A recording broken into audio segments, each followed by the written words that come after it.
Retour en France et au cas où cela avait échappé à quelqu'un, on n'est plus qu'à quelques heures du week-end. Et il sera plutôt ensoleillé, alors pourquoi pas aller se promener en bord de mer.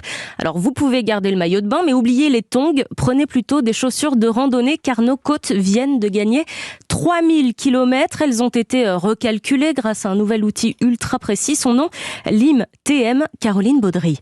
Chaque crique, chaque contour de rocher est pris en compte dans ce nouveau détourage du littoral. Mètre par mètre, le tracé final fait 17 600 km, 3000 de plus que le précédent.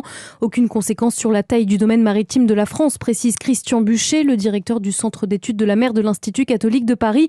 Mais c'est une avancée dans la fine connaissance du bord de mer. L'intérêt, c'est surtout peut-être d'un point de vue réglementaire administratif pour définir les zones de protection terre-mer, les zones de baignade, etc. C'est surtout, je crois, intéressant, me semble-t-il, par rapport aux parcs naturels marins qui vont être amenés à se développer pour définir très précisément les endroits où il convient de les mettre. Vous savez, c'est mieux connaître ce littoral qu'est le poumon, la pouponnière de la mer. Les poissons se reproduisent pas tant en pleine mer que sur le littoral. Donc c'est un gros travail qui mérite de se poursuivre, évidemment. Dans les territoires français d'outre-mer notamment, les contours des innombrables atolls du Pacifique par exemple sont mesurés selon l'ancienne méthode. En métropole, le Finistère confirme sa place. Il est le département le plus maritime, 2263 km de côtes tortueuses, un chiffre qui a doublé lors du nouveau calcul. Caroline Baudry.